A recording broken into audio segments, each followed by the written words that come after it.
Assalamualaikum warahmatullahi wabarakatuh. Perkenalkan, nama saya Tiara Deliana Ahmad, NIM 230605110159.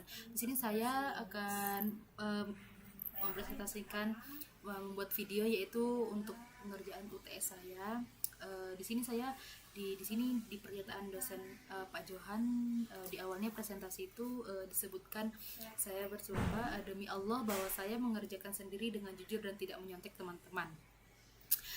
Persyaratan ketiga, dan lanjut kita akan menjawab soal-soal tersebut. Yang pertama, di sini soal pertama ada pengertian sistem distribusi dan contohnya.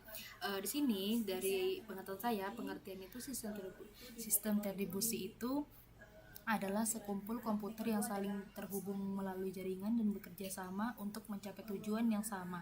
Seolah-olah sistem tersebut merupakan satu kesatuan. Komponen-komponen dalam sistem distribusi dapat berada di lokasi fisik yang berada namun berintegrasi dan berkoordinasi melalui komunikasi jaringan. Contohnya itu kayak Google Search Engineering, yaitu server terbesar di berbagai negara namun bekerja sama memberikan hasil pencarian.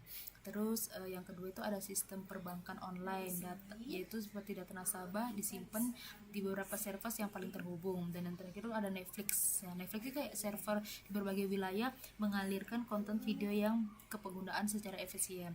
Dan yang soal kedua itu karakteristik dalam distribusi, yaitu beberapa karakteristiknya utama sistem distribusi adalah research sharing. Itu kayak berbagi sumber daya. Contohnya kayak komputer dapat saling berbagi file, printer data atau layanan jaringan. Terus yang kedua itu ada konkurensi yang keserempakan, yaitu beberapa proses dapat berjalan bersamaan pada node yang berbeda. Yang ketiga itu ada scalability, yaitu scalability itu sistem mudah ditambah node baru tanpa mengganggu sistem yang sudah ada. Terus yang keempat itu ada fault tolerance, yaitu toleransi kesalahan. Sistem ini tetap beroperasi walaupun salah satu node mengalami kegagalan. Terus yang kelima itu ada transparansi, yaitu transparansi yang itu penggunaan tidak menyadari bahwa sistem dijalankan secara terdistribusi. Dan yang keenam itu security, yaitu keamanan setiap komunikasi dan data antar node dilindungi dari ancaman eksternal. Selanjutnya soal ketiga, yaitu arsitektur utama sistem distribusi. Yaitu arsitektur utama sistem distribusi adalah antara lainnya yaitu client server, yang client meminta layanan, server menyediakan layanan, dan contohnya itu kayak web browser gitu. Web browser atau web server. Dan yang kedua itu ada pertoper, yaitu P2P, yang setiap nodenya itu berperan sebagai client dan server secara bersamaan. Contohnya itu kayak BitTorrent dan blockchain. Dan ketiga itu ada Twitter arsitektur, ya terdiri dari 3 lapisan, yaitu presentation, UI, application logic, dan data stream. Contohnya itu kayak aplikasi web dengan frontend dan backend dan database itu. Dan keempat itu ada server oriented architecture SOA, yang sistem yang disingkatkan SOA, yang sistem dibangun dari layanan independen yang saling berkomunikasi menggunakan protokol standar, yaitu seperti SWAP atau REST. Dan yang soal keempat itu ada pengertian socket dan contohnya. Dan pengertian menurut saya itu adalah titik akhir atau endpoint dari komunikasi dua arah antara dua program yang berjalan pada jaringan.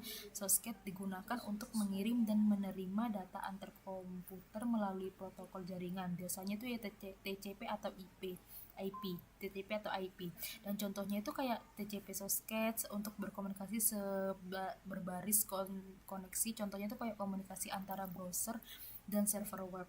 Dan yang kedua itu ada UDP socket untuk komunikasi cepat tanpa koneksi. Contohnya kayak game online, streaming video. Dan soal yang kelima, di sini ada kayak soal kelima itu ada pengertian port dan jenisnya. Ada pengertian port dan jenisnya. Sini menurut saya port itu adalah nomor identifikasi logis yang digunakan untuk membedakan berbagai layanan atau aplikasi yang berjalan di dalam satu komputer. Setiap aplikasi jaringan mendengarkan pada port tertentu untuk menerima data. Dan jenis-jenis portnya itu ada 3. Yang pertama itu ada welcome ports. Itu sampai dari 0 sampai 1000 23 itu biasanya digunakan untuk layanan standar. Terus contohnya kayak HTTP 80 kan ya, HTTPS itu 443, terus VTP itu kayak 21, DNS itu 53. Terus yang kedua itu contoh yang kedua registered ports itu dari 1024 sampai 4.900 ya, yang banyak ya, digunakan oleh aplikasi terdaftar tertentu itu. Terus yang ketiga dynamic atau private ports, yaitu ya udah sebanyak-banyaknya, boleh jumlah banyak sampai 65535 lah, digunakan sementara oleh aplikasi kliennya. Terus soal yang keenam itu ada pengertian service oriented dan arsitektur, itu ya disingkat SOA. Nah, di sini menurut saya itu adalah arsitektur yang perangkat lunak yang terdiri dari kumpulan layanan service yang paling berkomunikasi melalui jaringan dengan protokol standar. Setiap layanan bersifat mandiri, dapat digunakan ulang dan berinteraksi melalui pesan seperti XML dan JSON Jones. Tujuan utamanya itu SOA sendiri itu meningkatkan fleksibilitas dan interoperabilitas dan kemudahan integrasi antar sistem seperti itu. Dan soal yang nomor 7 itu ada di service di SOA. Nah, di sini service di SOA itu terdapat beberapa jenis layanan dalam SOA, yaitu ada business service, yaitu menyediakan fungsi bisnis utama kayak misal layanan pembayaran atau pendaftaran. Terus yang kedua itu ada enterprise service, yang itu menggabungkan beberapa business service menjadi proses bisnis yang lebih besar. Terus yang ketiga itu ada application service, yaitu menyediakan fungsi aplikasi tertentu kayak misal login user, validasi data. Terus yang terakhir itu ada infrastructure service yang mendukung komunikasi dan keamanan antar layanan. Kayak misalnya itu kayak autentikasi logik gitu dan logik. Dan soal ke-8 di sini ada pengertian RPC dan SOAP. Nah, di sini menurut saya RPC itu kepanjangan dari remote procedure call. Di sini tuh kayak mekanisme untuk memanggil prosedur atau fungsi di komputer lain seolah-olah dijalankan secara lokal. Terus contohnya tuh kayak klien memanggil fungsi get data, buka kurung tutup kurung, yang dijalankan di server biasanya. Terus yang SOAP itu kepanjangan dari Simple Object Access Protocol. Di sini ada protokol berbasis XML untuk pertukaran data antar aplikasi melalui jaringan dan digunakan dalam implementasi web server terutama pada SOA.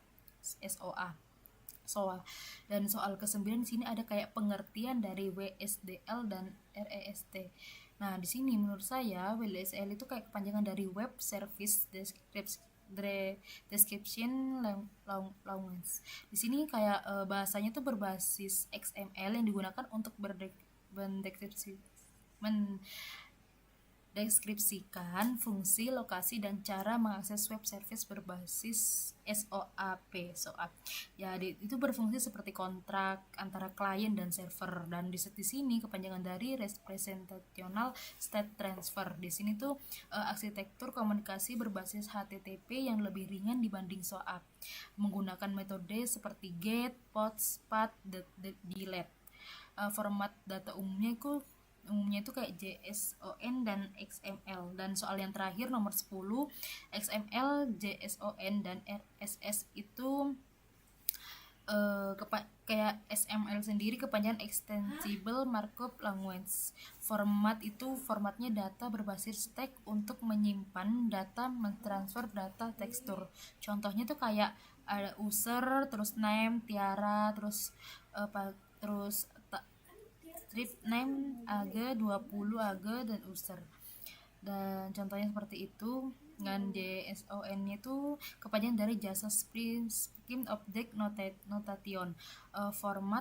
Yaitu format pertukaran data yang ringan dan mudah dibaca manusia serta diproses mesin. Contohnya itu kayak ada name, tiara, terus AG 20, kayak langsung gitu dia, sejajar. Kalau yang XML itu kayak turun ke bawah gitu dia ya. Kalau yang JSON itu kayak lurus gitu, dia sejajar. Terus kalau RSS itu kepanjangan dari Really Simple Syndication, format XML yang digunakan untuk mendistribusi dan mengupdate konten web secara otomatis seperti berita atau blog. Contohnya itu kayak feed berita dari situs web begitu dia. Oke, cukup sekian dari saya, kurang lebihnya mohon maaf. Assalamualaikum warahmatullahi wabarakatuh.